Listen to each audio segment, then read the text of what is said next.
In at number 5, we have the Chapel of Ease. Located on St. Helena Island, which is part of the British Overseas Territories, we have the Chapel of Ease. During the colonial period, Chapels of Ease was constructed by farmers as a house of worship because their farms were located so far from the churches. This one was built using tabby construction between 1742 and 1747 and served the island farmers who were members of the Parish Church of St. Helena. It was once known as the White Church, as the combination of oyster shells and lime caused the structure to appear to glow white. Services came to a halt at the chapel after it was heavily damaged in a forest fire in 1886. The church was virtually abandoned when the farmers evacuated the island in the fall of 1861. During the federal occupation of St. Helena, the church was used frequently by several of the northerners who had come to the island to educate and train the freedmen. It was also used as a sanctuary by Methodist freedmen as early as 1868. To this day, the church is empty, left just as it was the last day of service. There have been many reports of hauntings in the chapel, from explorers visiting the abandoned building. To start, the atmosphere of the church has been described as heavy, creepy, and hushed with the passing of time, while some visitors have even reported hearing whispers, prayers, and singing coming from the interior of the chapel. Others claim to have heard names being shouted in the silent burial ground and from the surrounding forests. Others have also said to have witnessed a lady shrouded in white walking among the tombstones with her family. Moreover, other visitors have witnessed a number of ghostly occurrences on the grounds, while individuals have reported strange sensations when walking through the church's graveyard. Not only that, visitors have seen ghostly figures of people dressed in 18th century clothing. In at number 4, we have Borley Rectory. Established in 1862, the building was originally built as a house for the residences of the parish rector. The earlier rectory had burned down to the ground in 1841 and then was replaced in 1862. Borley Rectory itself is a tiny rural community in Essex that had 110 inhabitants at its peak. Now just a shell of a rectory left abandoned. Now the ghost stories don't start once the building was abandoned, but there had been claims of ghostly activity on the site from as early as 1819, with a shadowy nun being seen gliding across the ground where the rectory was built. By the time the Bull family moved in, there were reports of the sound of rushing water in the house and bells ringing from unknown sources. There were also reports of disembodied sounds of crashing and heavy footsteps in empty areas of the building. As with so many cases of alleged poltergeist activity, much appeared to be in the daughter of Ethel's room, being the subject of many hauntings. In 1900, Ethel saw what looked like a nun hiding in the trees, and as they reached out to the nun, the figure dissolved in front of her very eyes. As years passed, household items went missing. There started being mysterious messages appearing on the walls of the home. With the increase of hauntings, the owners hired a paranormal investigator of Harry Prince, after years of not being able to find a new owner as people were scared that the church was cursed. Number 3 on this list is the Aquia Church. Heading back to Virginia with this one, this church is located in a place called Stafford. The church itself is rather beautiful and looks super unsuspecting. Some of the other churches on this list in our previous part just gave me the vibe that something was up, but this one doesn't. The outside and the inside make you feel homey and very safe. Problem is, this isn't the case. Only in your state writes, one of the most famous mysteries associated with the church is that of the golden-haired skeleton. No one knew about the death of the woman who was murdered inside Aquia until her skeleton was later discovered in the Beftree, and her hair was later discovered in the Belfry. And her hair was still intact, just as blonde as the day she died. At the time, the church had lost funding due to the Revolutionary War, and that might have been the reason why no one discovered her body until later. The event seems equally tragic and mysterious. It's been said that bloodstains from the murder remained on the floorboard for nearly 100 years until it was replaced altogether with concrete. Not so surprisingly, many ghost stories worked their way through the community after the skeleton was discovered. Many parishioners refused to set foot in the church after dark. In the 1900s, people decided to seek evidence of hauntings for themselves. Many returned with chilling tales of having encountered an unfriendly presence. Even today, there's plenty of paranormal activity associated with the church grounds. Many visitors have reported hearing footsteps running through the graveyard accompanied by the sound of a violent struggle. Others claim to see the figure of a young golden-haired woman peering from the balcony window. So clearly this church has got a pretty dark history to it. It's said that the skeleton that was found was of a woman who was murdered by some men prior to the Revolutionary War. The church then closed for the war and reopened after it, so her body would have been stuck here decomposing for probably decades. It's no wonder that her soul hung on to this place and refused to let go. It's honestly really very sad if you ask me, because from all the reports that I read, her ghost isn't evil, it's just a lonely one. It's clear by the way she holds herself that she doesn't want to be stuck in this purgatory place, she just is. Similar to our monks, you should pray as a sign of respect before entering this church if you do ever go. Number 2 on this list is the Borley Rectory. This is sometimes referred to as the most haunted place in all of England, so it definitely deserves a spot on our list. The Rectory, which for those who don't know is a Church of England, was built in 1863. For a bit over 50 years, nothing out of the ordinary or spectacular happened here. It was just a normal rectory. The horror stories didn't take place until 1929. A journalist named V.C. Wall was with a photographer in the woods nearby the rectory taking pictures one evening when they saw the weirdest thing. Apparently from the outside, the rectory looked as if it had a light on within it, but the second that you walked inside, that light disappeared. This phenomenon baffled both of the men, and they thought that something paranormal might be happening. Wall also reportedly said that he saw a nun that evening, or what looked to be the ghost of a nun, walking in the garden. After they told people about this story, some ghost hunters came forward and provided an explanation. Back in the 1300s, there was a monastery here. At this monastery, a monk had a relationship with a nun. This was found out and resulted in deadly punishment for both people. The nun got it particularly bad though, because she was bricked up alive in the convent walls and left there to die. The story from V.C. Wall brought this place to the public's attention, but apparently ghost stories have been told here from long before as well. Sightings of paranormal creatures have been seen and talked about dating back before the rectory was even built on this land. Clearly this whole area is just inherently cursed, and this rectory just happens to be built on it. Strange rapping sounds, bells ringing, objects moving and flying around without anybody touching them. These are all very common sightings at the Borley Rectory. The ghost of this nun is also a regular character here, making herself known to newcomers quite often. If you happen to get really lucky, then you may also see a ghost coach with 2 horses and a headless coachman. Maybe lucky is kind of the wrong word to use here, but this sighting is a lot rarer and doesn't come out to everybody. Either way, the Borley Rectory is way too haunted and should probably just be avoided at all costs. And finally, number 1 on this list is St. Paul's Episcopal Church. This church and the grounds that it resides on is haunted by a number of different ghouls. It's located in the Florida Keys and has seen many a tragedy in its days. Whether it be a hurricane, a great fire, or other natural disasters, this church has pretty much been through it all. Ghosts and Gravestones writes, "The most well-known haunt of St. Paul's Church Cemetery is that of a man in 19th century attire who appears as a flimsy white vapor. Many believe that it's the spirit of Fleming himself who seems upset. Is it because his gravesite was disturbed so many times throughout the years by all the reconstructions? Nobody knows for sure, but his apparition has startled many.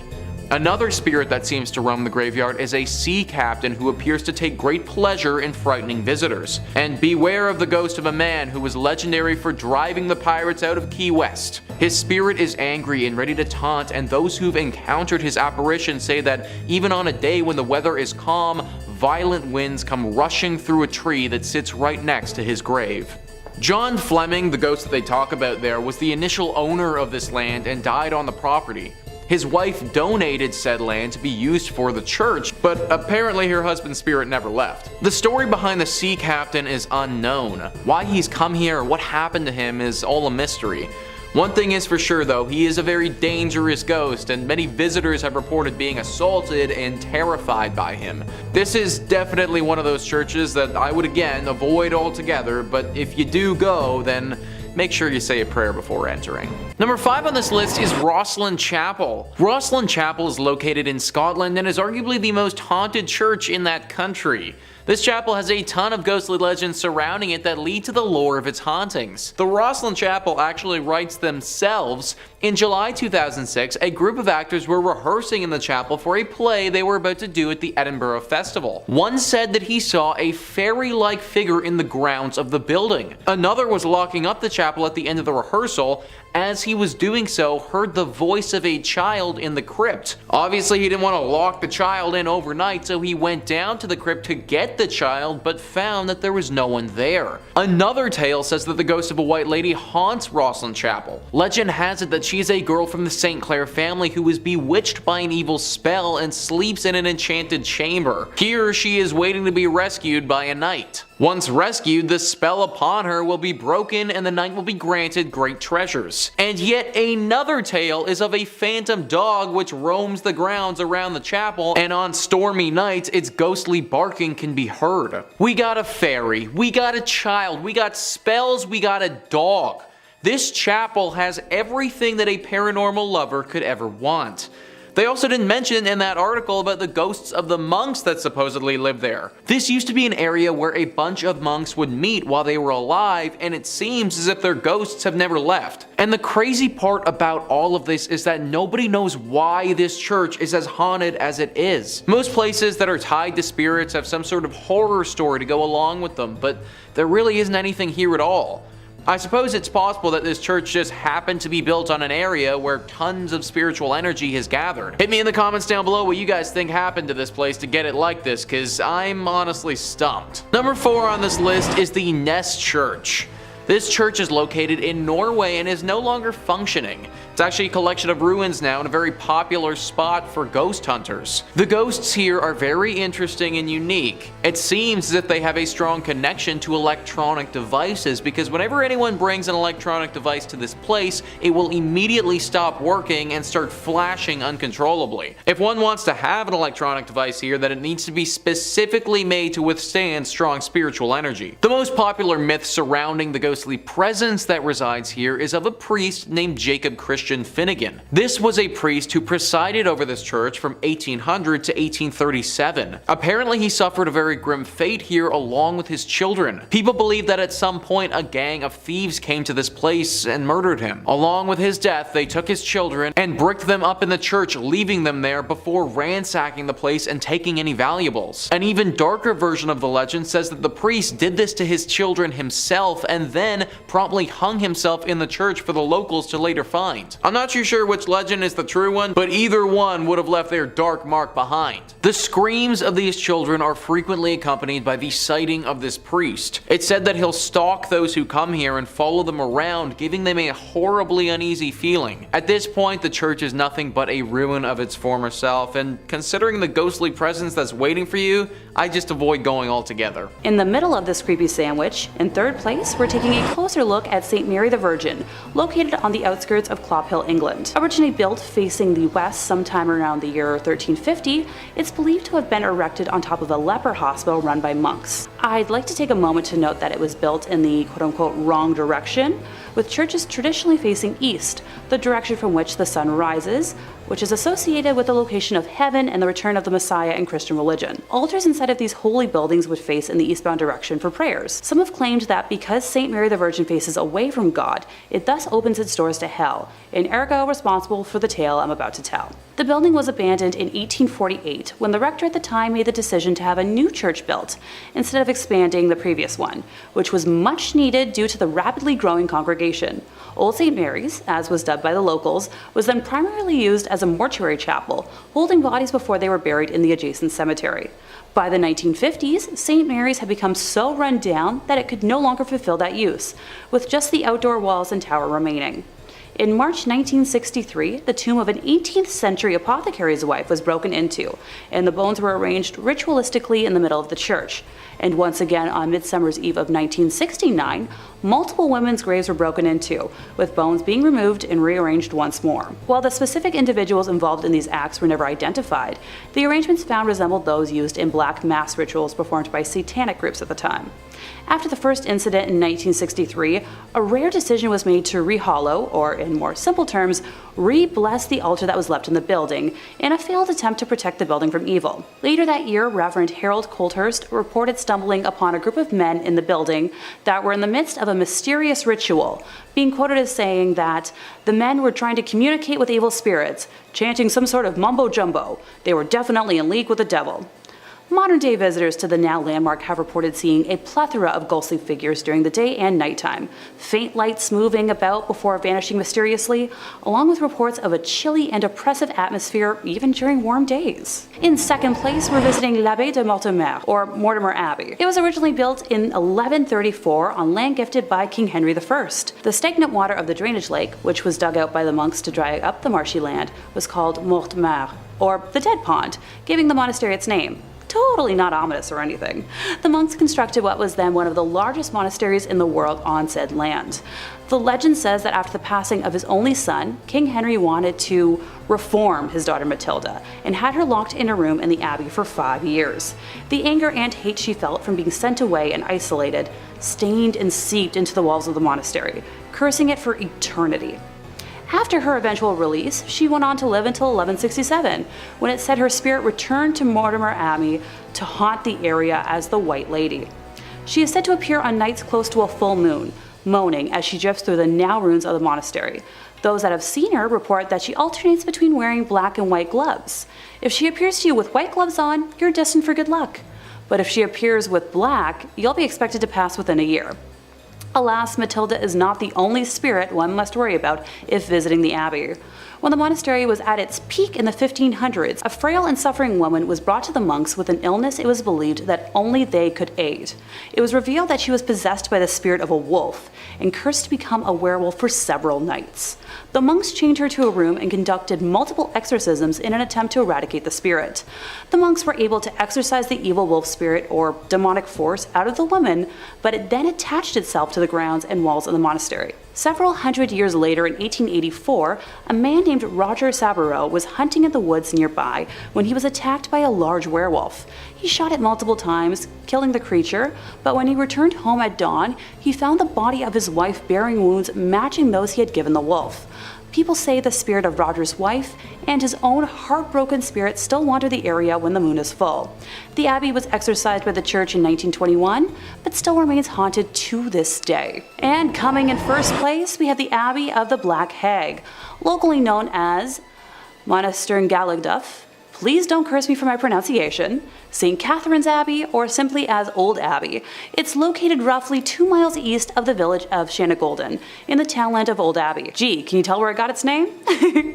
One of the earliest recorded nunneries in Ireland, with its first official record being around 1298, it was built on land donated by John Fitzthomas, and has the typical layout for abbeys of its time, with a dining hall, cells, isolated meditation areas, and other rooms still able to be identified amongst the ruins today. During the 15th century, there was a major battle for supremacy in the area between the Earl Fitzgerald and the prestigious Butler family, of which the Earldom of Ormond belonged.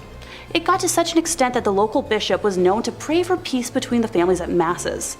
During one of the nightly attacks, Earl Fitzgerald attempted to get his wife to safety, but as he was pulling her onto his horse, an arrow pierced her thigh, shattering the bone and spraying red bodily fluids.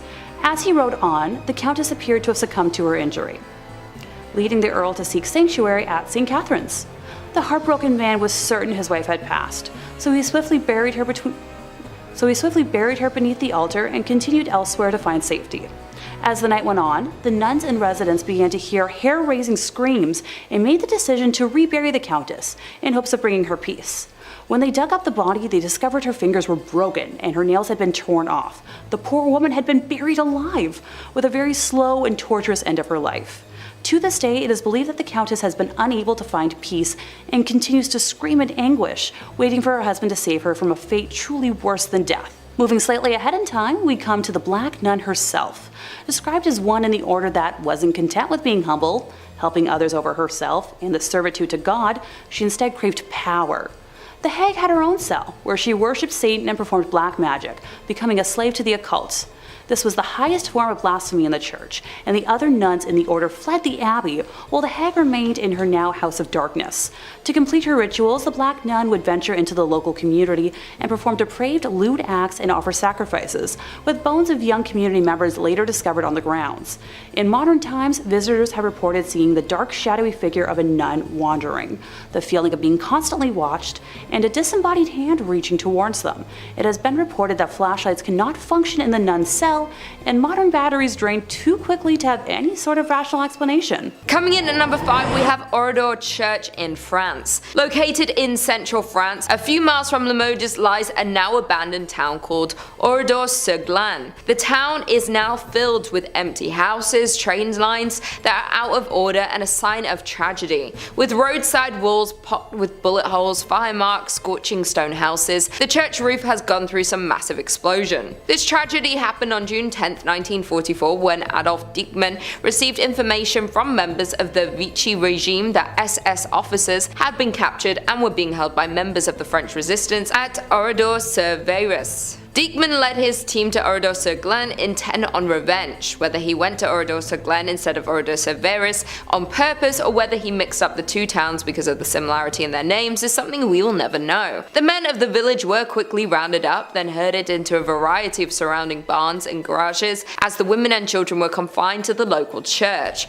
Then a gas explosion was placed in the church and lit aflame. There was only a handful to survive the tragic accident that happened at the church of this town. With all the lives lost in the church and surrounding town of that night, it is said to be haunted by many spirits. As some witnesses report, as they stand at the church's windows at night, they see the dark spirits of the people who lost their lives walking through the ruined village's deserted streets. At the state, they often smell the aroma of burning wood and flesh as it lingers over this abandoned village. Until recently, the new residents would leave gifts along the border of the village of the martyred as a peace offering for the spirits that still haunt the church. In the end, we will never actually know the reason behind the attack upon the Oradour Church on June 10, 1944, though some think there was an evil entity or spirit upon the church that coerced the attack to happen. Coming in at number 4, we have St. Mary the Virgin, England. In an English village, you'll find the Church of St. Mary the Virgin, built around 1350 just outside the main settlement. The church in Clophill, Bedfordshire, was abandoned for around 170 years after it fell into disuse in the 1840s. There are a few odd things about this ancient little church, the most significant being that it was supposedly built facing the wrong direction. Churches are traditionally oriented to face east,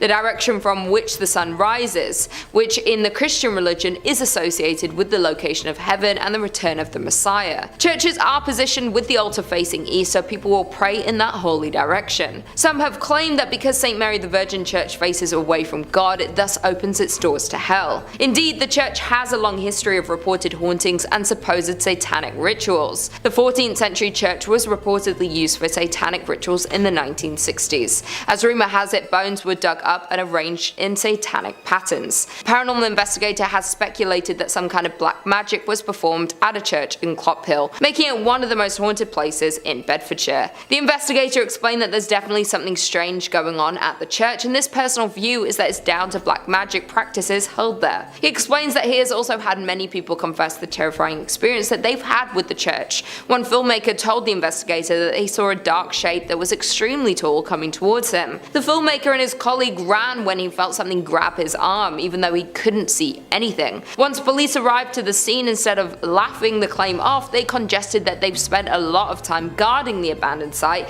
as many people experienced the same thing. Over the years, many people have reported seeing strange things near the church, from mysterious hooded monks to tall dark figures. Coming in at 3, St. Michan's Church, Dublin, Ireland. This is an Anglican church built on the site of an early Norse chapel from 1095, with the current structure dating back to 1686, undertaken by William Robinson. As it stands, this church is the only parish church on the north side of the River Liffey, surviving from a Viking foundation. Now, the exterior of the church is nothing to write home about, however the interior is what we're going to be discussing, specifically the vaults. The vaults of St. Michan's contain a large amount of mummified remains, with the walls of the vaults containing limestone, thus keeping the air dry and creating ideal conditions for preservation. Among the remains of the 400-year-old body of a nun, a 6.5-foot man believed to have been a crusader, a boy with a severed right hand and feet, and Henry and John Shears, who took part in the 1798 rebellion.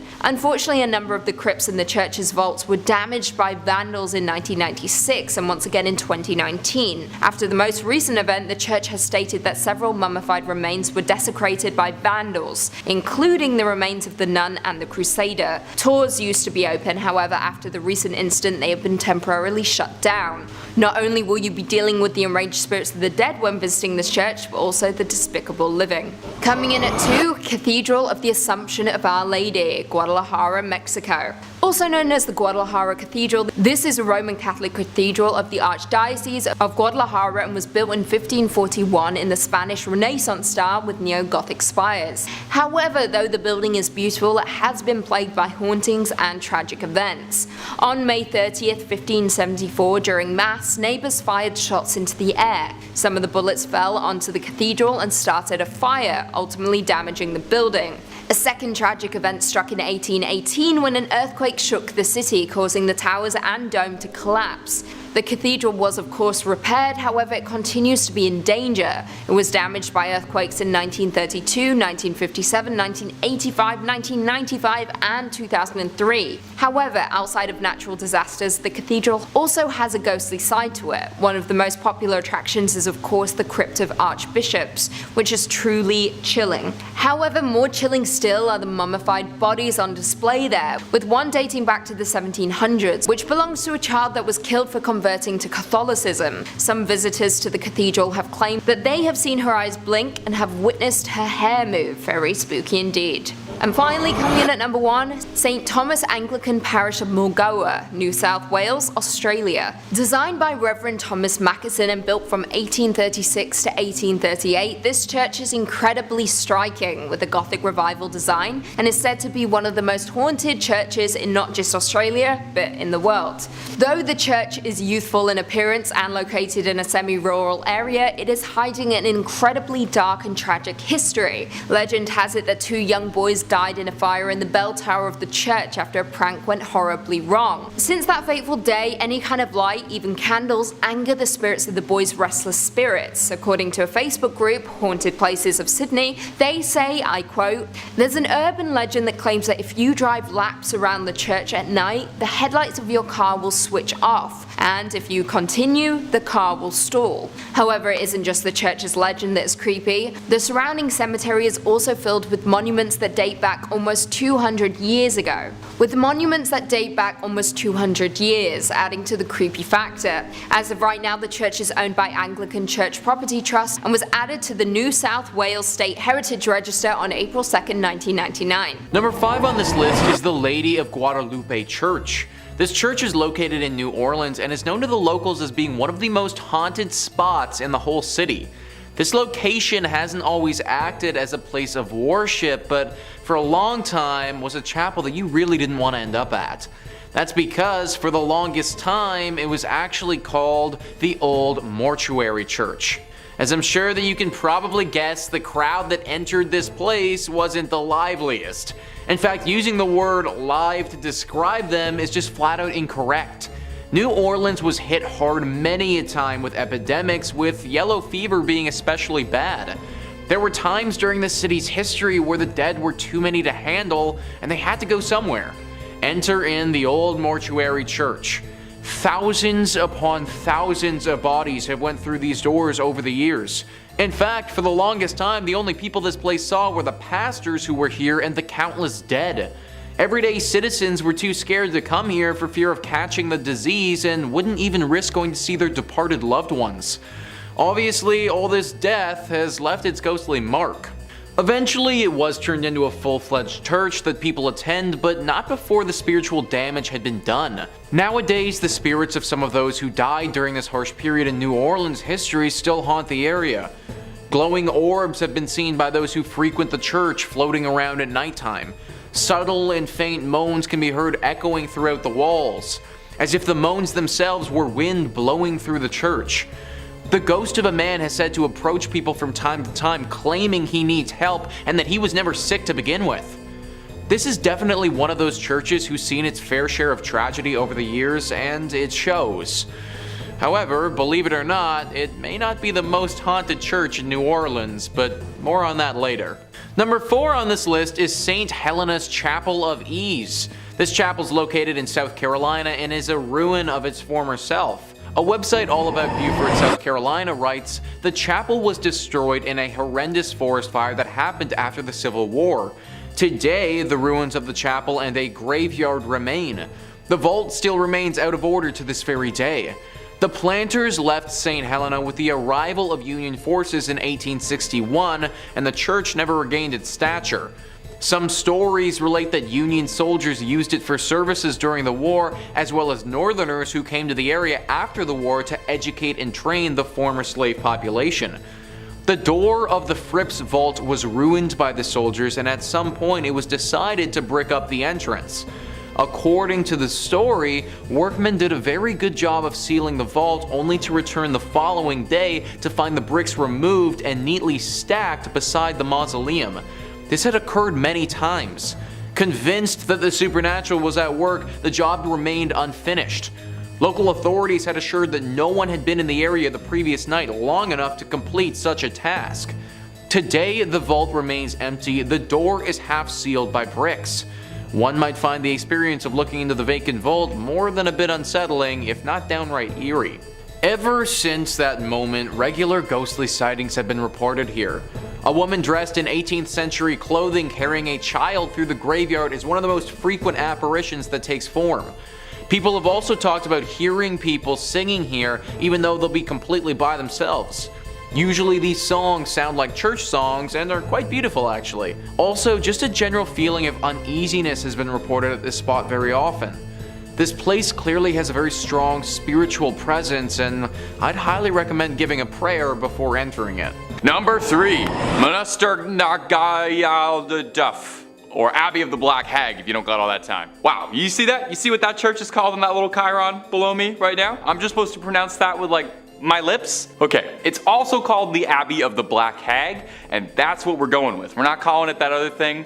I'm not doing that. Black Abbey of the Hag, only name this church has ever gone by, and it was built in 1298. And it was one of the well-known medieval convents in Old Ireland. The remains of the abbey still stand today in a secluded valley, making it already mysterious and supernatural place just that much more supernatural and overgrown and spooky. I mean, the place is called the Abbey of the Black Hag. You don't name a place that unless it's extremely haunted or if there's like a cool boss fight or something there. Sounds like it's straight out of Dishonored. It's believed that the last abbess, horrible word by the way, in charge of the abbey practiced witchcraft, and in the scary way, okay? She brought death, misfortune to the surrounding areas. Pope Martin V condemned the abbey, not being down for witches at all. The accused witch left to live out in the damp, deserted abbey by herself, which she probably loved because it sounds scary. Over time, her skin blackened, her hair furled, and her soul twisted, leading to the place being renamed the Abbey of the Black Hag. And if you can believe it, there's actually more to this one. The Count and Countess of Desmond once called the abbey home when attempting to flee their attackers, where the Countess was fatally struck by an arrow and buried by her husband. But it wouldn't be the end of the Countess, because sightings of a ghostly figure around the ruins of the abbey were common, meaning someone eventually went to dig up that grave, finding worn out finger bones, meaning she was still alive when she was buried. It's said now that a woman's panicked shrieking can be heard in the early hours around the abbey. Number 2, the Borley Rectory. The Borley Rectory is an old London estate that has the unique distinction of being considered the most haunted building in the United Kingdom. No big deal, or anything. Almost immediately after its construction, stories of hauntings started to creep out. One of the first local legends says that in the 12th century, a priest and a nun had a naughty little affair, and when they were discovered, the nun was bricked up and left to rot in the nearby church. Since then, they say that her spirit roams the rectory. In 1900, 4 daughters of the then estate owner all said that they saw a nun wandering around the estate late at night. They tried to talk to her but got no response back, just a scary ghost stare. The family claimed they'd see this nun around the property, and on one occasion they thought they saw the spectral apparition of a horse-drawn carriage with a headless rider, some real Sleepy Hollow stuff. From there on, there was all these reports of bizarre sounds or strange shadows creeping out the corner of your eye. In 1927, the estate changed hands as the original family owning the estate had all passed on and a new family, the Smiths, had moved in. Shortly after, they discovered a human skull in the cupboard in a brown bag. Which is not a great housewarming gift, to be honest. They reported poltergeist behavior, unexplained footsteps, lights flicking around them, and the same sightings of headless specters. Now, they only lasted 2 years, not being down for any of the hauntings or skulls in cupboards, any of that business. And the next family, the Foysters, didn't have much better luck. They had objects flying around their home, and on one occasion claimed their daughter was attacked by something truly horrible. They moved out as well. And the last owner of the rectory would be Captain Gregson, who accidentally lit the estate ablaze while unpacking, although insurance claims they think the fire was started intentionally, perhaps in a desperate attempt to cast away whatever evil has been trapped in the Borley Rectory for so long, or perhaps he unintentionally unleashed it out into the world. Time will tell. At number 1, Mortimer Abbey. Mortimer Abbey is a monastery in the forest of Lyons, France. A real old church built in 1134 on marshland, near the stagnant water of the drainage lake. The monks dug it out to try and dry the marshy land around the Fulbrock stream, which was called the Dead Pond.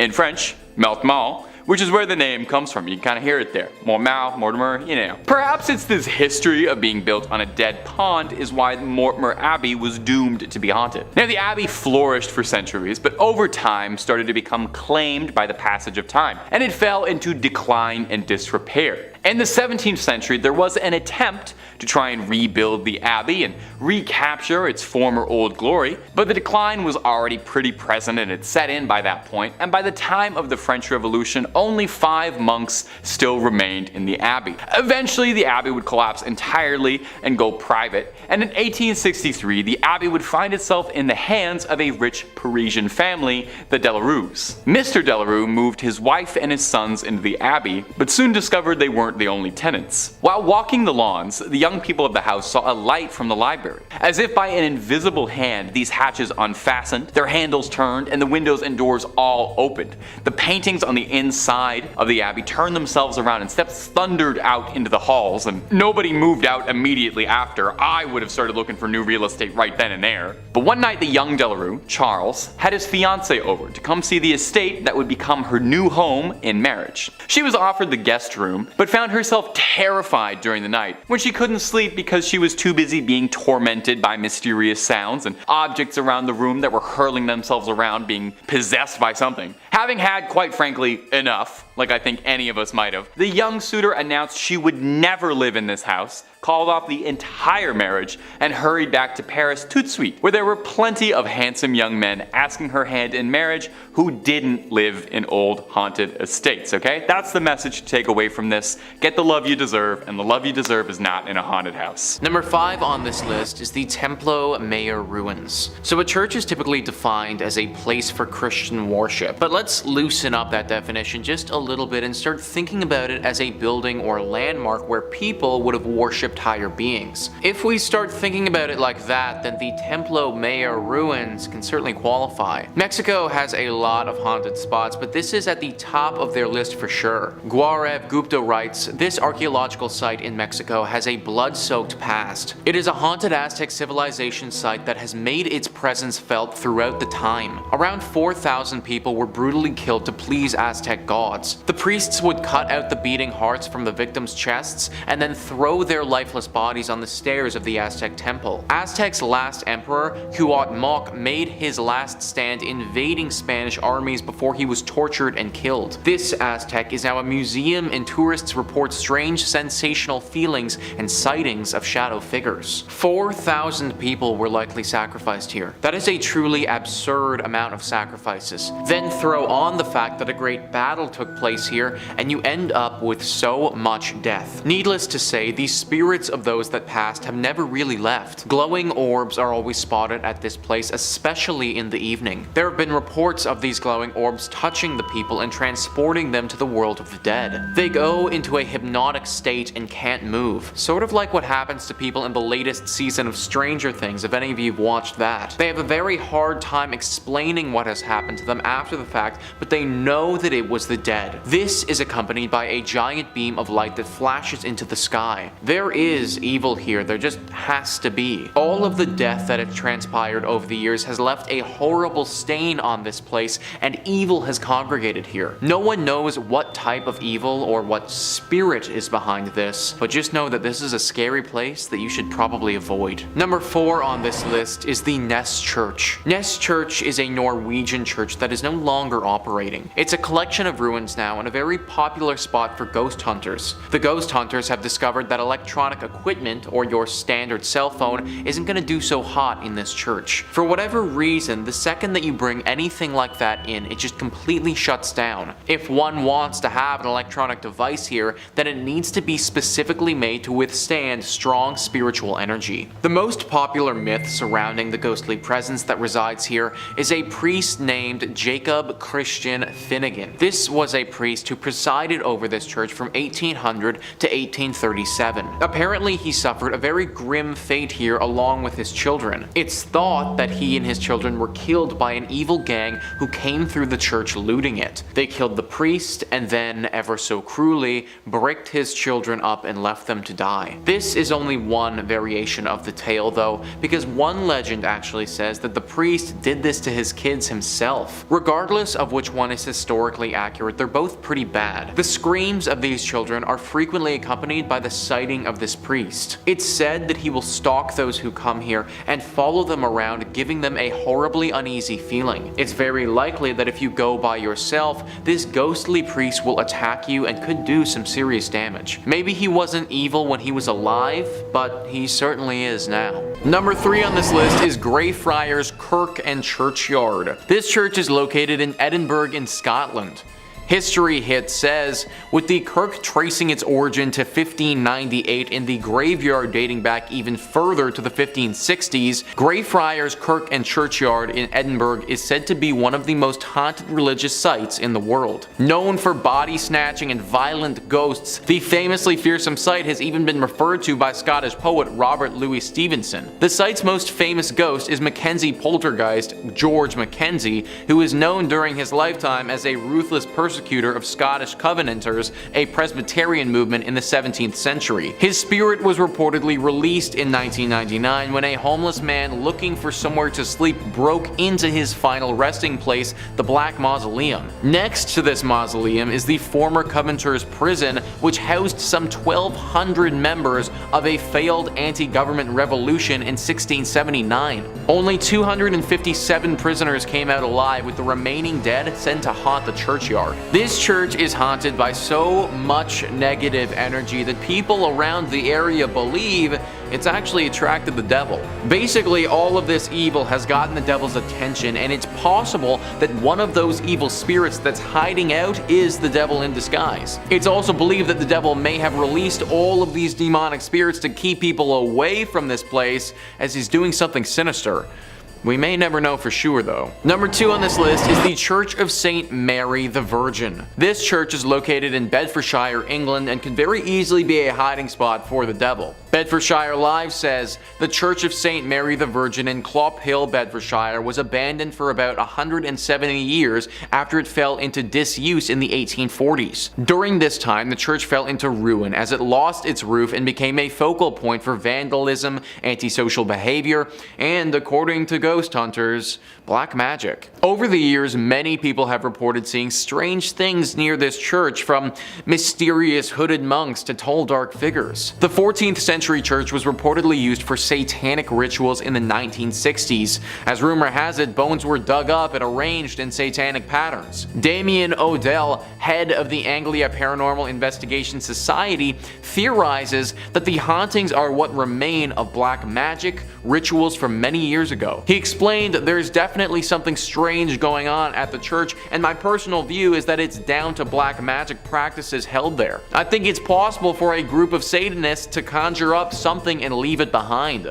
a sort of guardian or elemental. He added, if this is the case, it certainly does its job because it frightens the living daylight out of people. Other theories speculate that it's haunted because it's facing the wrong way. Churches traditionally face east, the direction from which the sun rises, which is associated with the location of heaven. However, because St. Mary the Virgin faces away from God, it's said to have opened up its doors to hell. Many locals have thought that this church is the literal church of the devil because of all the sightings and the fact that it's facing towards hell rather than where it should be facing. Even if it isn't the devil that is here, it's clear that there is some sort of demonic presence for sure. Personally, I would avoid this church at all costs if I was you. And finally, number 1 on this list is Egg Hill Church. Egg Hill Church is one of the creepiest and scariest churches on this list, and it's for good reason. The church is located in Pennsylvania and has seen a horrifying atrocity committed there in the past. Before I even get into the tragedy that went down here, let's just take a look at this place and how creepy it is. It's this small barn-looking structure that doesn't look to be in good repair at all. It's got a few gravestones sitting out front of it, and it's relatively in the middle of nowhere. It looks like the sort of place where a serial killer would be lurking, or in this case, maybe even the devil. In the early 1900s, this place hosted a horrifying mass murder. The pastor of this church held a congregation, gathering everyone in the surrounding areas to this church. When they were all inside, he chained the door shut and murdered everyone. He wasn't just interested in his visitors though, because right after he was done with that, he took his own life as well. This was obviously a major shock to the community when it happened, but even to this day, it's left people baffled. The pastor apparently never showed this sick and sadistic nature in his character before, and this act of terror came out of thin air. That's why people have speculated before that he may not have been acting by himself. It's very possible that it was him in the flesh but not in the mind, that his body was simply acting as a vessel for the devil or another spirit as they did this. To this day, locals avoid this place and claim that there is a dark force that haunts it. Maybe it's the devil just sitting, waiting in this church for his next helpless victim to wander inside. Number 5 on this list is Hallstatt Karner. Hallstatt Karner is one weird church, man, let me tell you. I'm all about unique and cool decorations, but human body parts? Kind of where I draw the line, guys. Discovery.com says many bone churches and ossuaries are decorated with femurs and pelvises, but at Hallstatt Karner, the skulls themselves are decorated. More than 600 of the skulls on display in this Benhaus, also known as Bone House in English, bear their former owners' names, professions, and the date of their death. Many are also adorned with decorative garlands and flowers. But perhaps what makes this bone church stand out the most is the fact that the most recent remains to be interred here belong to a woman who passed away in 1983 after having requested the Benhaus as her final resting place. What's more, she might not be the last because the church is still open to receiving similar requests. So yeah, the dark secret here is that there is literal bones still being added. 1983 is really not that long ago when you think about it, and like the article suggests, that's probably not the last person to have been thrown into this array of skeletons. I guess it isn't, but it feels like this should be illegal or something. At the very least, it's just super weird. Like, why is a bunch of dead bodies and bones and stuff bringing anyone closer to God? Isn't the whole point of church to connect with your spiritual side? Not get grossed out by a bunch of dead people who you might have even known at one point. The church is located in Austria and has got to be one of the scariest churches in that country for sure. Unless you want your bones to be added to some religious display, I would stay away from this place. Number 4 on this list is the St. Louis Cathedral, a beautiful church like many on this list, which is riddled with spirits. List first says, like the city it serves, the St. Louis Cathedral in New Orleans is a font of strange myths and legends. Originally built by the city's French rulers, the modern cathedral wasn't completed until the 1850s. According to lore, the ghosts of the old structure came along for the ride. One of the cathedral's better known ghosts, Père Dagobert, was an 18th century priest. Dagobert was renowned for his kindness, especially his willingness to treat the poor and terminally terminally ill. During the 1760s, several members of his congregation decided to revolt against the city's new Spanish rulers. The mainly French and Creole rebels successfully pushed the initial Spanish force out of the city, but a larger force later managed to claim New Orleans for the Spanish king. Infuriated by the earlier rebellion, Irish-Spanish governor Alejandro O'Reilly decided to not only execute the rebels, but also leave their rotting bodies on the doorstep of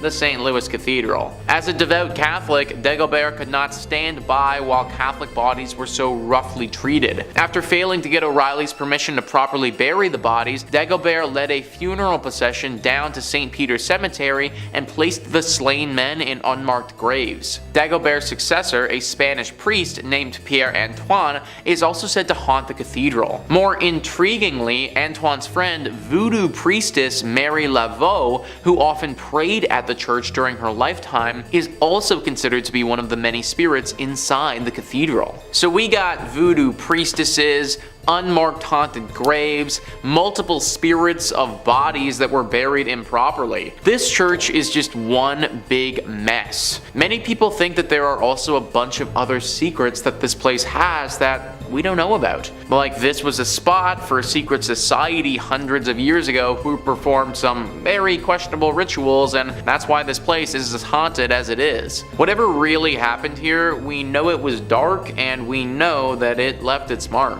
Number 5 on this list is the Old Post Chapel. This chapel is located in the Arlington, Virginia Cemetery and is definitely one of the most haunted churches in the world.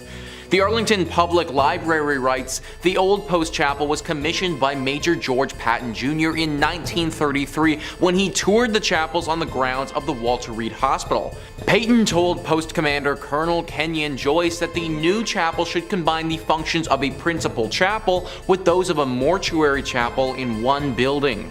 Workers broke ground in February 1934 and the chapel was officially dedicated on April 21, 1935, where it was known for its attractive spire and intricate stained glass windows. The chapel serves as a place of worship for the community, a wedding chapel, and a place of final honors for those laid to rest at Arlington National Cemetery. Many fallen service members have lain in wait in the Old Post Chapel for their final trip, and it's allowed family members to grieve in private. So it's unsurprising that many active duty service members have reported hearing disembodied voices and footsteps in the chapel when they've been there alone. Locked doors have unlocked themselves and opened on their own. Canine units patrolling with service people will refuse to go into the building and bark at the door, especially at night. And visitors describe a young grief-stricken woman dressed in white who waits for her sweetheart. Rumors are that she threw herself from the bell tower, which remains locked to this day. So what really sticks out to me there, guys, about that excerpt is the canine units. Dogs not wanting to go into this place because they're scared. You ever notice how animals can get skittish when a big storm is coming or something like that? Well, they sense these things and they pick up on stuff that humans just don't. I personally imagine that they probably have a similar ability with spiritual presences or anything of that nature. Also, considering how many people have been laid to rest here, it's no wonder why this place would be as haunted as people are claiming it to be. If you're going, then definitely pray before entering, but don't be scared to just avoid it altogether either. Number 4 on this list is the Abbaye de Mortimer. This abbey was a whole thriving community at one point, but now it's a total ruin of its former self. For the purposes of this video, we're going to be zeroing in on the place of worship that they had at this spot and looking at how haunted that is. And let me tell you, it's pretty freaking haunted. In the 15th century, this place was booming and one of the brightest communities in France. It really looked like it was on the come up. But fast forward 200 years later and things had really fallen off. Greed had taken over and the men who were in charge were far more interested in their personal gain than the growth of this place. People started leaving and things started to wear and tear with time. Eventually there got to a point where there were only a handful of monks still there living under the leaky roof of this abbey. Well, in 1790 they met a very grim and sick fate. This was the time of the French Revolution and religion was very much out of favor. a group of revolutionists swept through the area, and believing that the monks had some sort of treasure hidden here, they took them into the cellar and they killed them. The manner to which these men died was brutal. Because of this, it's believed that their spirit still clings to the ruins of this place. Future owners of this location had many run-ins with ghosts and even had to perform some exorcisms in their time being there. There have also been reports of werewolves and other demonic creatures here. The monks are by far the most spotted poltergeists though. The crazy thing is that apparently they aren't that evil. One would think that after their life was so ruthlessly stripped away from them that they would harbor some anger, but apparently they don't. If you do make it out here, then I recommend you pray not only as a form of safety, but also as a sign of respect for the souls of the monks who still live here. In at number 3, we have Most Holy Trinity Church. The Most Holy Trinity Church can be found in Williamsburg, Brooklyn. With the present day church is the third church built upon the grounds and was established in 1885. The church is known to be built on a site that had been a cemetery prior to being a church. Legend has it not all of the bodies were removed from the cemetery and that the souls of those who remain continue to inhabit the site. Not only that, but a number of people have mysteriously died while praying in the church since its doors first opened in 1885. Thus, those souls are also said to roam throughout the church building. Because of this, the lights in the church have also been known to go on and off without any reasonable explanation. At night, it is said that voices and the sounds of people walking back and forth can be heard in the building. It's been reported that priests who live in the rectory have continued to reserve the space as a guest room ever since the hauntings started, as no one has ever been willing to live in it on an ongoing basis. Guests report having heard strange noises and the sound of a person walking back and forth while trying to sleep in the room. Phantom footsteps have also been heard on the staircases in the buildings, and the dogs who were once kept as pets in the rectory would stare in a trance-like state down the basement stairs, as well as into the dining room when the building got cold. With the number of souls trapped in the building and scary ghost stories throughout the years, it's hard not to believe that this church is cursed by the devil. In at number 2, we have the Abbey of the Black Hag. The Abbey of the Black Hag lies in the centre of the West Limerick in Ireland. It has been a source of paranormal and archaeological intrigue for centuries. It is named after Catherine D. O'Connell and was originally thought to be 13th century due to Vatican records. However, it may be 100 or so years older than this. St. Catherine's Augustinian Abbey was one of the few medieval convents in Ireland during the 1290s. Pope Martin V closed the convent after the locals were terrified of one nun practicing black arts and witchcraft within the abbey, which is known as the Black Hag's Cell. Due to the black magic performed on the grounds, it said that it brought bad fortune to the local population. The malevolent abbess was left to live out her days in the damp, deserted abbey. Due to the depraved conditions and her twisted practices, over time her skin blackened to such a degree that it gave rise to the local name for the convent, the Abbey of the Black Hag. While it's said that one ghost that haunts the convent is the Countess of Desmond, who was buried alive under the church's altar. Sightings of her menacing ghostly figure prompted an investigation of her grave, while visitors say you can hear her screams and scratching the stone to escape in the early mornings throughout the ruins of the abandoned church. And finally, in at number 1, we have St. Louis Cathedral. The cathedral located on Jackson Square, St. Louis Cathedral is actually the 4th cathedral built upon its current location. The cathedral is the oldest continually operating cathedral in America. The 2 buildings which used to house the congregation of St. Louis's cathedral were destroyed by unfortunate events. The first building used as the cathedral was lost to a hurricane in 1722, just 4 years after the city's official founding. The cathedral, which replaced the earliest structure, then burned to the ground in New Orleans' Good Friday fire in 1788. The third itinerary of St. Louis's cathedral was built in 1794, but by mid-1800s the congregation decided that they wished to enlarge their parish church. Thus the 4th version of St. Louis Cathedral went up in the 1850s. Perhaps the most famous ghost associated with the St. Louis Cathedral is that of Père Antoine. Père was a Spanish Capuchin friar at St. Louis Cathedral. He arrived in New Orleans in 1774 and was named pastor. His generosity and kindness to the people of New Orleans made him very popular. He was well liked by all of New Orleans. His death on January 19, 1829 was met with a somber and mourning city. He was laid to rest inside the St. Louis Cathedral 3 days after his death. Since his death in 1829, the ghost of Père Antoine had been seen in St. Louis Cathedral by an untold number of people. His ghost is easily recognized as there is a portrait of him inside of the cathedral. It seems as though the ghost of Pierre Antoine especially likes to show himself around the holiday seasons. Commonly, the ghost of Pierre Antoine is seen near the altar and on the balconies. Interestingly, the ghost has been seen in other areas of the city as well, especially in the alley next to the cathedral. In addition to that, the ghost of Pierre, there are other famous ghosts associated with St. Louis Cathedral. Some of the ghosts which are said to haunt St. Louis Cathedral, like that of Père Dagobert, who became pastor of St. Louis Cathedral in 1745. On quiet evenings after worship, people have seen the ghost of Dagobert walking the aisles of the cathedral, his head down to the ground, walking silently in sandals. In fifth, we have the Most Holy Trinity Church in New York, built sometime between 1882 and 1885 on land that previously served as a graveyard until 1853.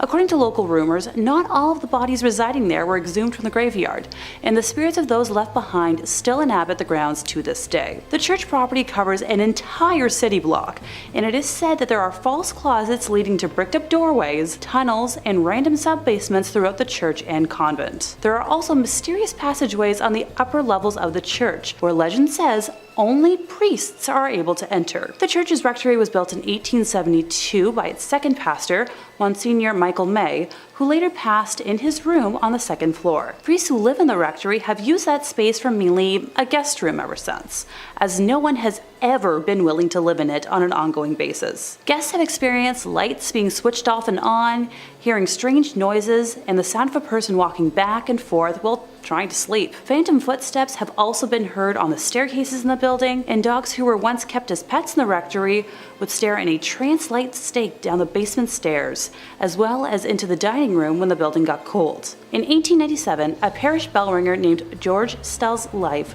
was taken in the vestibule of the church. Though there was a suspect in the case, a former parishioner who would later be executed for an unrelated ending of life, no one was ever convicted of the crime.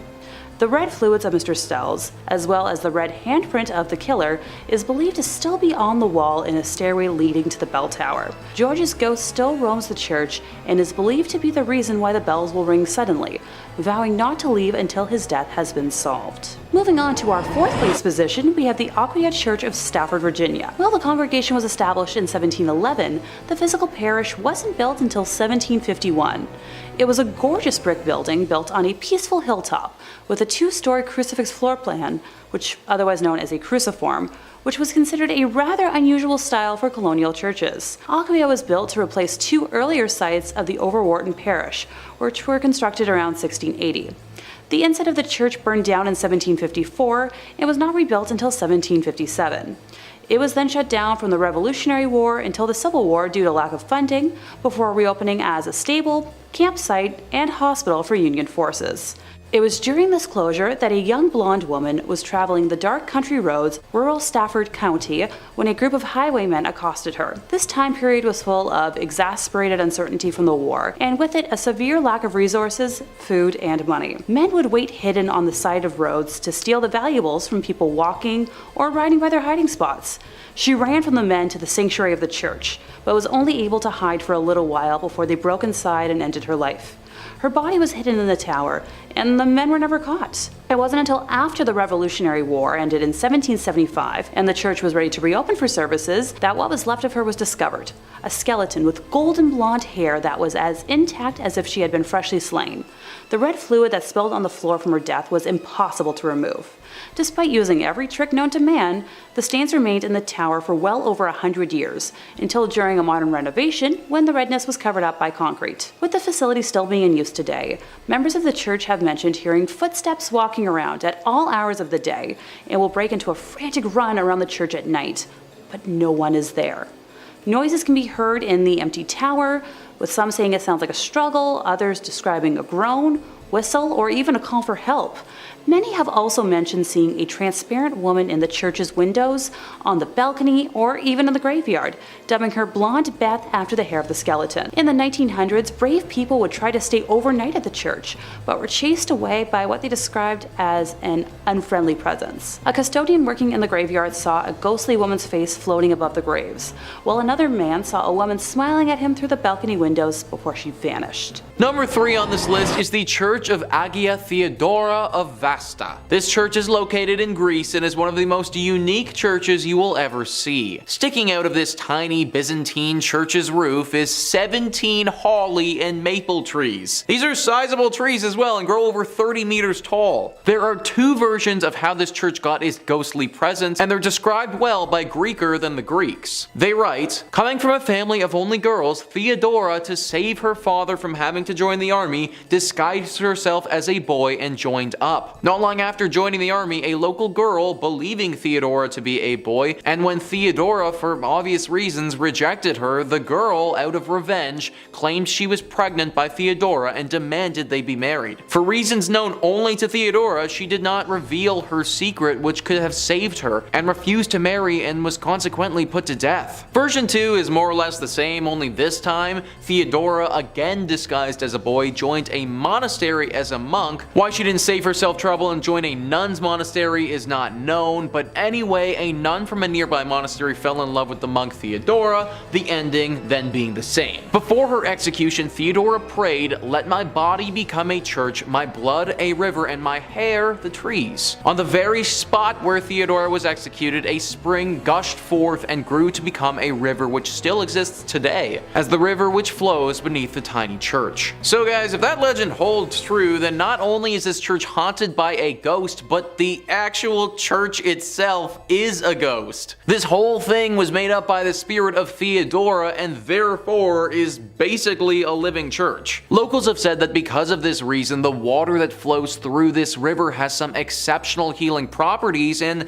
can cure many ailments. Considering this church may actually be the spirit of a person who has passed, I highly recommend saying a prayer before you enter. Number 2 on this list is the Templo Mayor ruins. So a church is typically defined as a place for Christian worship, but if we loosen up the definition a little bit and just make it a building or landmark where people would have worshipped higher beings, then the Templo Mayor ruins can certainly qualify. This temple is one of the most haunted places in Mexico, and for good reason. Gaurav Gupta writes, "This archaeological site in Mexico has a blood-soaked past. It is a haunted Aztec civilization site that has made its presence felt through the time. Around 4,000 people were brutally killed to please Aztec gods. The priests would cut out the beating hearts from the victim's chest and then throw their lifeless bodies on the stairs of the Aztec temple. Aztec's last emperor made his last stand against invading Spanish armies before he was tortured and killed. This Aztec is now a museum, and tourists report strange, sensational feelings and sightings of shadow figures." 4,000 people were likely sacrificed here. That is just an insane number of people to have died over the years. Not to mention the fact that a battle took place here, and that would have caused more loss of life in great numbers. Needless to say, the spirits of those that passed have never really left. Glowing orbs are always spotted at this place, especially in the evening. Some people have also felt contacted by the dead before. Like they go into a deep trance and get a vision of something to come or something happening in a totally other life. From my research, they've had a hard time explaining it, but they know that something paranormal has touched them. Some locals have even noted a bright light flashing up into the sky at this place before. It happens very infrequently and doesn't seem to have any rhyme or reason to it, but every now and again you can spot a beam of light blast into the sky. I don't think it's unbelievable to think that this place is deeply haunted with all of the death that's happened here.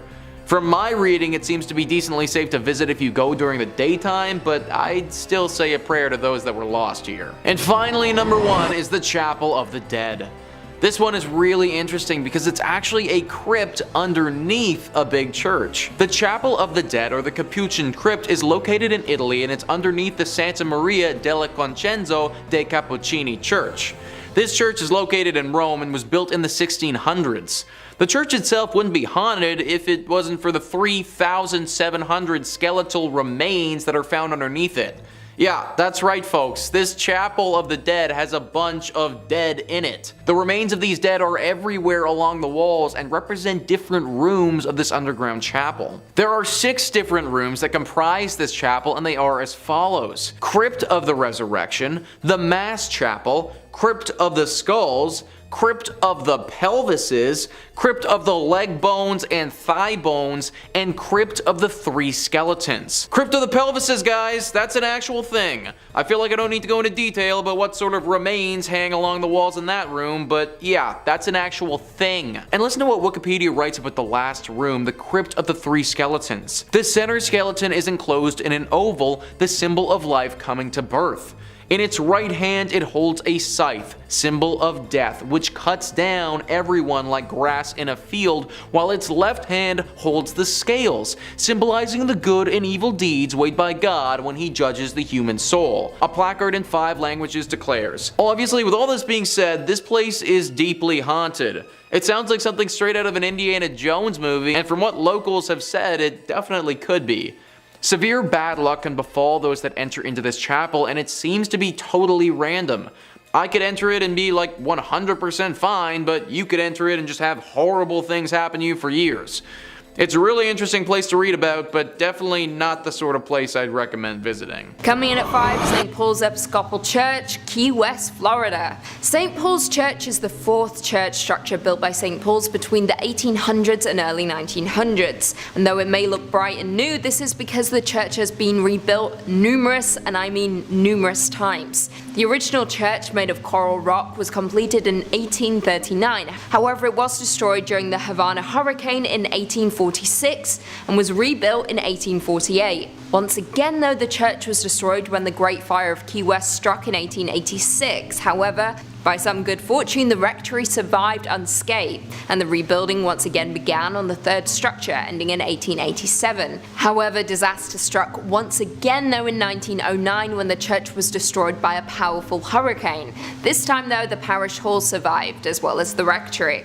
The church was once again rebuilt and construction was completed in 1919. However, during all of these rebuilds, it was discovered that the site was once a Seminole burial ground, with the land being previously owned by the Fleming family before the church was built, and the land was only granted after the widow was assured her husband's remains that were interred on the land would not be disturbed. However, this is where it gets spooky. Legend has it that the promise was broken and the widow's husband, John William Charles Fleming, was removed from the site. Spookier still, according to some locals, his ghost still wanders the site. Other apparitions have been reported as well in the graveyard, one being a ghostly group of children who were killed in a fire set by a jealous deacon who was taking revenge on his unfaithful wife. Yeah, yikes. Coming in at 4, St. Andrew's on the Red, Selkirk, Canada. Built between 1845 and 1849 to serve the local community of retired Hudson Bay Company personnel, this church is located in a small suburb of Winnipeg, located on a lightly forested hill with an incredibly impressive Gothic design. It is by far the oldest stone church in Western Canada and has definitely had its fair share of paranormal activity. The church became an old campfire story among young teens and rebellious kids who would dare their friends to walk backwards around the church 3 times, with the expectation that you would disappear. Now, of course, that never actually happened, but it was still a frightening tale to tell children so they didn't wander through the cemetery at night. Now, what makes this church truly chilling is that victims of influenza, diphtheria, typhoid, and tuberculosis from the early colonial era were interred here, and their restless spirits are said to still wander the grounds of the church. Specifically, some visitors have reported disembodied red eyes floating through the cemetery, organs playing spontaneously, as well as a mysterious woman cloaked in white who is known to rattle the gates of the church. If you dare, you can take a self-guided tour of the church located in Selkirk, Canada. In at number 3, we have Egg Hill Church, Spring Hills, Pennsylvania. Considered one of the most haunted churches known to man, we have Egg Hill Church in Spring Hill, Pennsylvania. The church was built in 1860 and was out of use by the 1920s. The most well-known story about Egg Hill Church is of the great number of people that supposedly lost their lives. This occurred at the turn of the century in the 1800s, when the pastor at the time ended the life of his whole congregation by poison and kept them in the nearby woods. Other stories say that the pastor only ended the life of the people of the parish. He reportedly would end their lives one by one under the mysterious circumstances and got away with it, until the day that he would be discovered, where he would end his own life in the church. Some who have been to the church say they have seen drawings of pentagrams and goats appear on the walls and ceilings, written by some unknown entity. Others say that from outside the church you can hear strange noises coming from the inside when the church is locked up and supposedly empty. Some claim the sounds are similar to children's voices. Therefore, there is no doubt that this haunted church has the potential to be cursed by the devil. In at number 2 we have Aquia Episcopal Church in Virginia. This church is said to be one of the most haunted churches in Virginia. Legend says that the church and the church graveyard, which has graves dating back to 1738, are both home to paranormal activity that has taken place for over 200 years. Even the early years of the church being opened were marked with tragedy. In the mid-18th century, a woman was hiding from a group of men within the church's walls and lost her life. Even more upsetting was the fact that she was not discovered until years later, when the church reopened after the Revolutionary War. No one knows exactly the details of the loss, yet there have been several claims of paranormal activity since. Her hair just as blonde as the day she lost her life. At that time, the church had lost funding due to the Revolutionary War, and that might have been the reason why no one discovered her body until later. Moreover, it's been said that blood stains from the murder remained on the floorboards for nearly 100 years, till it was replaced altogether with concrete. Many ghost stories worked their way through the community after the skeleton was discovered. Many parishioners refused to set foot in the church after dark. In the 1900s, people decided to seek evidence of hauntings for themselves. Many returned with chilling tales of having encountered an unfriendly presence. Built before the Civil War, this church is reportedly visited by the ghost of a soldier killed during the conflict. The most haunted part of the building is the church tower. Others claim that the reason for the haunting involves a young woman who was murdered there. The eerie lights and unexplained sounds are reason enough to stay away after dark. Even today, there is plenty of paranormal activity associated with the church grounds. Many visitors have reported hearing footsteps running through the graveyard accompanied by the sound of a violent struggle. Others claim to see the figure of a young golden-haired woman peering from the balcony window. With all the tragedies and loss of lives that happen within the walls of this church, not to mention the paranormal activity, it's safe to assume that there is some evil spirits and energy cursing the church. And finally, in at number 1 we have St. Columcille, Ontario. Dating back to 1855, St. Columcille Church was founded and located in the hamlet of Uptergrove. The original frame church was torn down and the present brick edifice was constructed in 1905. This structure sits on a hill far back from the road and can easily be viewed when driving on Highway 12 east from Aurelia. The ghost stories have been spreading since over 100 years ago, classifying the church was haunted, and these tales have been circulated ever since. Today, the church is deemed haunted by some local residents and visitors. There have been many reports of ghost sightings, shadowy figures that will suddenly appear, creaking doors, and eerie music that will play randomly from the organ. There have also been numerous reports of shadowy sightings of a figure wearing a black hat that floats through the choir area, creating chills for those who had observed it. Mysterious candlelight has been seen flickering from the windows on stormy nights. Many believe the spirit responsible is that of a former priest who, according to legend, pledged to complete a specific number of sermons, though he lost his life before he was able to attain that number. Now, some churchgoers say he is returning to fulfill that promise. Number 5. St. Mary the Virgin Church. Clop Hill, England. I gotta say, that sounds like it's a fake place, like where Sir Topham Hatt lives. Well, not only is it real, but it's home to a bone-chilling haunted church, St. Mary the Virgin Church. Now, St. Mary was built in 1350 outside the main settlement of totally real place Clop Hill. Traditionally, churches are built facing the east. I didn't know that. It's so it can align with the sun rising, which in Christianity is associated with heaven and the Messiah. Churches have their altars facing east, so you pray in that holy direction. Well, St. Mary's just had to be a little different, and this church is facing the west, facing away from God. And it's why some people believe the church is hosted to evil spirits, as facing west means they've shunned God and opened their doors to the devil. Paranormal investigators have strongly suspected the church as being host to satanic rituals. As the church fell into disuse, it became a popular spot for vandals, and if you believe the legends, black magic. In 1963, a local couple saw two people wandering around holding a human skull, which definitely I think would cause you to look twice. The people told the couple that they had found the skull in St. Mary's, where it had been jammed into a wall. When the couple went to investigate, they found on the floor a breastbone, pelvis, and leg bones, all laid out in a pattern used for black mass. Pretty spooky. Scattered cockerel feathers and tracings of two crosses filled in red were found inside the church as well. And as if that wasn't slightly unnerving enough, they also found that 6 graves of women in particular had been tampered with as well. All signs seem to be pointing towards some dark rituals happening at St. Mary's Church. Common sightings at the St. Mary's Church range from smaller scale things like strange screeching during the night or hearing the bell going off despite being long abandoned, and the more threatening reports seeing tall, dark figures wandering the ruins of the church, perhaps getting themselves ready for another ritual, or perhaps they've been contacted by a ritual and are arriving. Only thing I know is I won't be checking out the midnight mass there anytime soon. And if you're interested in way more scary stories of all manners, cryptids, conspiracies, churches, hauntings, aliens, we've got a little bit of everything at Top 5 Scary. So click on through, find something to get cozy with, and subscribe, and make sure you hit that bell so you catch all of our videos as they drop. But do all that stuff at the end of this one, okay? Because we got way more haunted churches for you coming right up. Number 4. Our next entry on the list today is going to be the Aquia Church. And if you haven't said that, try saying that 10 times fast. I dare you. Located in picturesque Stafford, Virginia. The church has 200 years of history to it,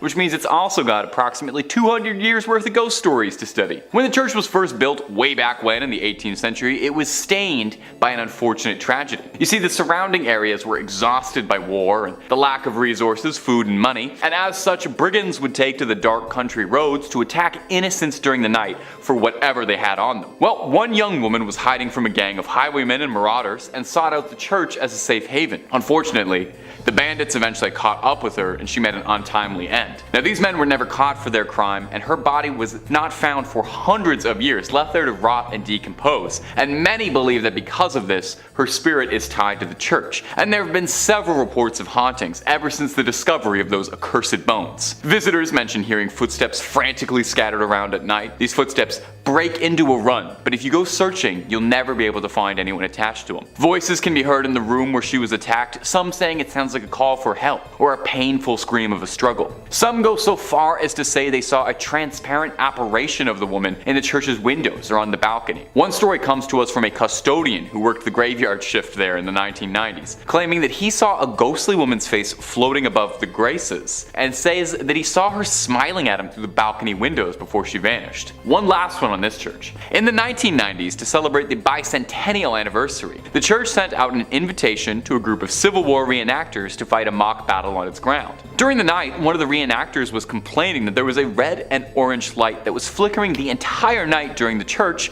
that prevented him from sleeping. The man explained this to the father of the church, and the father explained back that there was no electricity in the vestry, and that the light must have been the spirit confused by why the Civil War had started up again. Imagine, you're a ghost, you're already out of time, and then you look outside and you see guys from your time? My little ghostly sense of the world would be so thrown off. I would have to buy a new ghost calendar.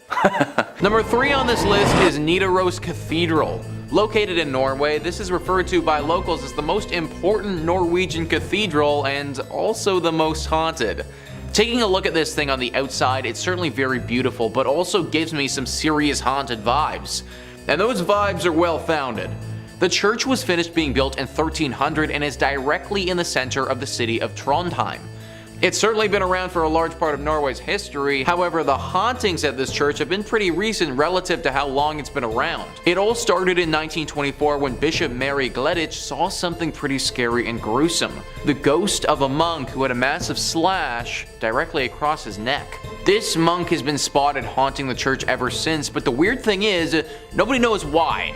Historians have combed through Norway's history and can't seem to find a time that any order of monks would have stayed at this church. Now, at the end of the day, this doesn't mean that having a ghost monk is impossible by any means. It's totally possible that a singular monk just happened to be at this church for some reason and through some tragedy died, or by the nature of that cut was potentially murdered. Whatever his reasoning for being there, he certainly is. Many visitors have spotted him, and some have said that they've seen him playing the organ in the church before. I personally can't imagine stumbling upon a monk whose throat is totally cut playing the organ. This is definitely one that deserves a prayer before entry. Number 2 on this list is St. Louis Cathedral. So we already talked about the Lady of Guadalupe Church, but the only reason that church even exists is because of the St. Louis Church. Also located in New Orleans and arguably more haunted than the previous one. This church is interesting because one could argue that it's been around a lot longer than the other New Orleans one, but that also isn't necessarily true. That's because this is actually the 4th church to go up on this spot. 3 previous times the church that was here has suffered serious damage that caused it to get replaced. One was from a hurricane that swept through the entire area and totally knocked the church to the ground. One was by a raging fire, and one was simply by wear and tear of being around for so many years. It was during one of the times that this place was in disrepair that that other church was built. Along with these incidents, it should also be noted that the church used to be used to bury some of New Orleans' prominent figures. So when you walk through this church, you're literally walking over a ton of graves in the process. Through the deep history this church has, it's no wonder that ghostly sightings are a regular here. Perhaps the most famous ghost associated with St. Louis Cathedral is that of Père Antoine. Pierre was a Spanish Capuchin friar at the St. Louis Cathedral. He arrived in New Orleans in 1774 and was named pastor. His generosity and kindness to the people of New Orleans made him very popular. He was well liked by all of New Orleans. His death on January 19, 1829 was met with a somber and mourning city. He was laid to rest inside the St. Louis Cathedral 3 days after his death. Since his death in 1829, the ghost of Père Antoine has been seen in St. Louis Cathedral by an untold number of people. His ghost is easily recognized as there's a portrait of him inside the cathedral. It seems as if the ghost of Père Antoine especially likes to show himself around the holiday seasons. Commonly, the ghost of Père Antoine is seen near the altar and on the balconies. So guys, what I just read is from an article written by Ghost City Tours describing how serious this haunting is at this church. Apparently Père Antoine isn't the only ghost either, but people have reported seeing the ghost of another pastor and some other apparitions of what looks to be people from the 1700s. Clearly something about a New Orleans church is very attractive to the paranormal. And finally, number 1 on this list is the Abbey of the Black Hag. This church would be a tad bit difficult to pray before entering because there isn't too much left to enter. It's located in Ireland and is a ruin of its former self. The story starts many hundreds of years ago when this place was referred to as St. Catherine's Augustine Abbey. This place was established in 1298 and was pretty great right up until the last abbess took over. It's said that this woman practiced witchcraft here and brought great evil to the others that lived here and those nearby. Pope Martin V caught wind of this and ordered the immediate closure of this place. Everybody left, except for the witch. She stayed here completely by herself, practicing magic all day and all night. Eventually, through her consistent spell practicing and probably the fact that she never bathed ever, her skin blackened to such a degree that people started referring to this place as the Abbey of the Black Hag.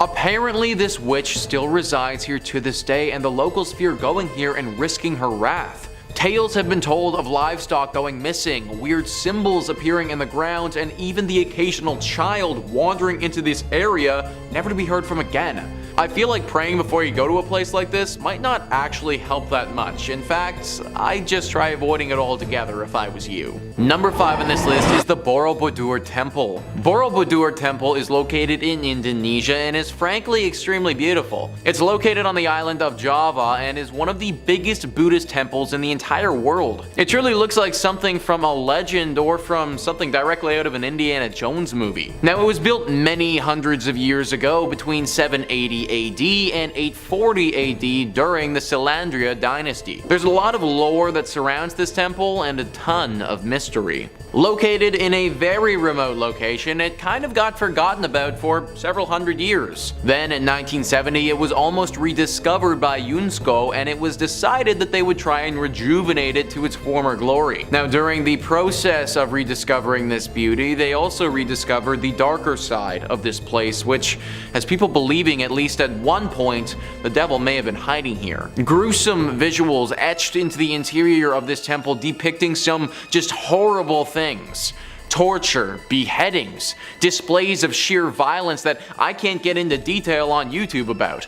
Some awful drawings showing what would have gone down here at one point in history. Also, along with these acts of violence, some drawings that seem to point to the presence of the devil. Drawings looking at potential rituals that would have been performed in honor of this devil. People worshipping the devil and praising him, all of that. Nowadays, it's pretty understood that this place no longer hides the devil. But for several hundred years, it's very possible this could have been a bit of a stronghold for either the devil or another evil spirit. Number 4 on this list is the Chernobyl Church. Now, I imagine a lot of you have heard about Chernobyl before, the devastating accident that went down in Ukraine back in 1986. If you aren't familiar, then basically a huge nuclear power plant exploded, which caused the worst nuclear accident the world has ever seen. It killed 31 people right off the bat, and then several more over the years from radioactive poisoning. That area where the blast occurred has been closed off to the public, and rightfully so.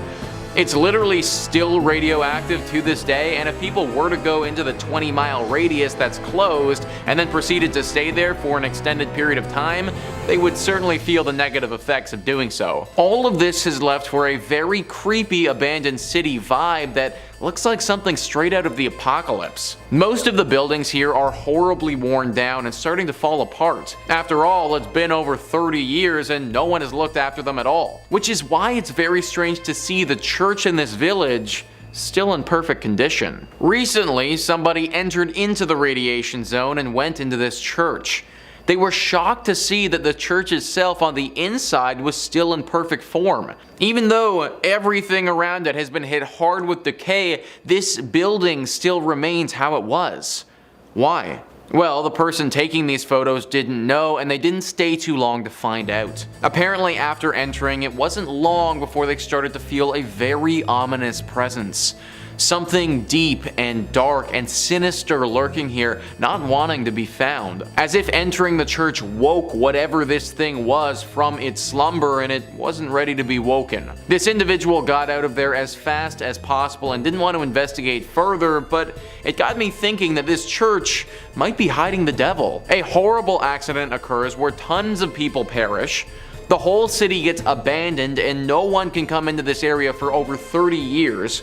And this one flimsy little church is still totally intact and looking pristine. It seems a little bit too suspicious for me. If this is the case and this church is hiding the devil, then we can take it a bit further too.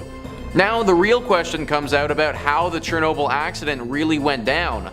Maybe the devil, or whatever demonic creature is living in this church, had some role to play. Number 3 on this list is Greyfriars Kirk and Churchyard. As the name Greyfriars might hint, this church is located in Scotland. History Hit says, with the kirk tracing its origin to 1598 and the graveyard dating back even further to the 1560s, Greyfriars Kirk and Kirkyard in Edinburgh is said to be one of the most haunted religious sites in the world. Known for body snatching and violent ghosts, the famously fearsome site has even been referred to by Scottish poet Robert Louis Stevenson. The site's most famous ghost is the Mackenzie poltergeist. George Mackenzie, who was known during his lifetime as a ruthless persecutor of Scottish Covenanters, a Presbyterian movement in the 17th century. His spirit was reportedly released in 1999 when a homeless man looking for somewhere to sleep broke into his final resting place, the Black Mausoleum. Next to this mausoleum is the former Covenanters prison,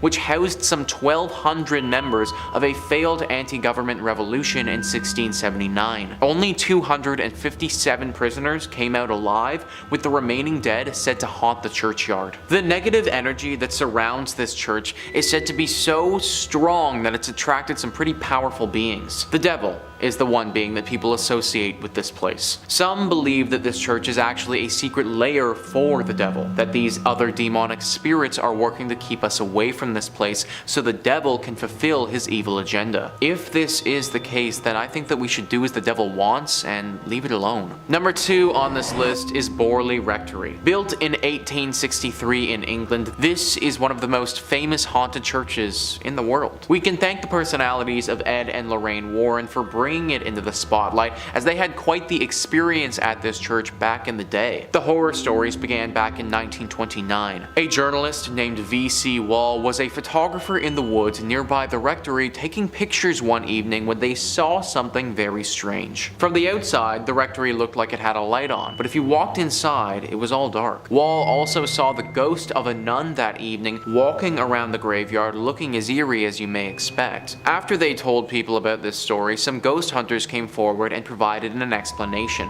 Back in the 1300s, there was a monastery here. At this monastery, a monk had a relationship with a nun. This was found out and resulted in deadly punishment for both people. The nun got it particularly bad though because she was bricked up alive in the convent walls and left there to die. The 1929 story was the big one that kicked everything off, but after this happened, other stories started emerging. Stories about this land before the rectory was even built. Apparently this area of land was always haunted and dealing with ghostly presences. Strange rapping sounds, bells ringing, objects moving and flying around without anyone touching them are all very common sights at the Borley Rectory. The ghost of this nun is also a regular character here, making herself known to newcomers quite often. You may even see the ghost coach. A headless phantom coach driver is said to be around the area and will approach people every now and again and take them away. Why anyone would ever get into a coach driven by a headless ghost is beyond me, but apparently it happens. Everything about this rectory and land is evil, and it needs to be avoided. And finally, number 1 on this list is Nidaros Cathedral. This is not only Norway's most important cathedral, but also one of the most haunted as well. I mean, in all honesty, it literally looks like Dracula's castle if Dracula's castle was a cathedral. It was constructed in the 1300s, but the actual hauntings didn't begin until relatively recently in its lifetime. In 1924, Bishop Mary Gleditch saw something pretty scary and gruesome. The ghost of a monk who had a massive slash directly across his neck. Ever since that day, this monk is seen very regularly. Nobody knows why though. People and historians have looked through the history of this cathedral and can't seem to find any record of a big monk population ever staying here. However, it doesn't make sense that this random monk ghost would just show up out of nowhere, so you have to imagine that he was here at some point before. You also have to imagine that he got that cut on his neck here too. All of it is very dark and mysterious and makes you wonder what else happened here that wasn't documented. Number 3 on this list is Egg Hill Church. This church was home to one of the worst tragedies a church has ever been host to. I've never been a real churchgoer myself, but from my understanding, love, life, spirituality, all of this is supposed to be in the air when you go, and the whole reason for doing so. Death and hate and violence, that's all supposed to be left at the door. Pennsylvania's Egg Hill Church didn't quite do that. Instead, they invited death into the church on one particular Halloween night. Many years ago, the whole community gathered into the church on Halloween. The priest passed around bread and wine as is customary, but this bread and wine was a little off. In fact, it was very off. So off that everyone who had it died. It was poisoned. It's unknown whether the town had collectively decided to end their lives together that night or if this was all the priest's doing, but either way, tens to hundreds of people's bodies lay lifeless on the ground when it was all said and done. Now, what are we left with? Well, the ghosts of all of these people, obviously. Even worse than that, the spirit of this evil priest still lingers here too, and apparently, he isn't done with the living. He's said to be very dangerous and wants to drag visitors down with him and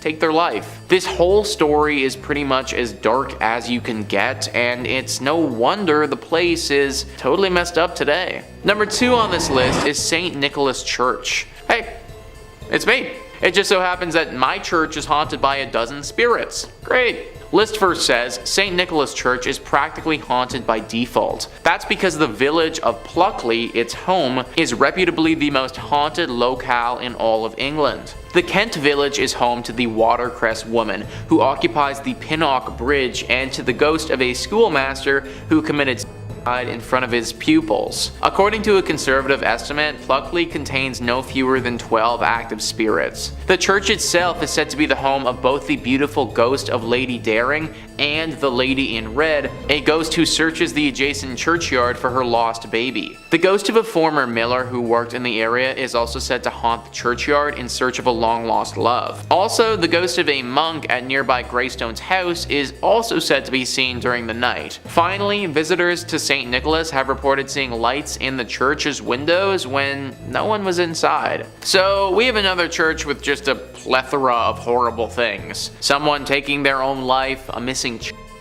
a man who has lost his loved one. My question is, why did all of this happen at this one church? Like, what really caused all of this to transpire in the first place? Are we just supposed to believe that it's all coincidence, or is there actually something more afoot here? I think that's the real secret, and sadly, I don't know if we're ever going to be able to find the true answer. And finally, number 1 on this list is St. Andres on the Red. Just that name alone, on the Red. Like, of course this place had to have some dark secrets. List first says, St. Andrews on the Red, completed in 1849, is located in the town of Selkirk, which is more or less a suburb of Winnipeg. It's the oldest stone church in Western Canada, and it may be the region's most haunted thanks to the spirits of former plague victims. Other apparitions are said to populate the church's graveyard. Eyewitnesses have reported seeing a ghostly man clad in black and a mysterious woman in white. Also, a disembodied pair of red eyes have startled the visitors in the past, while a ghost car has been noted not far from the church's main entrance. If you're thinking about visiting the church or graveyard, be wary. Those who've claimed to have seen the various apparitions also reported having terrible nightmares the following nights. Most of these nightmares apparently involved the gates of the cemetery,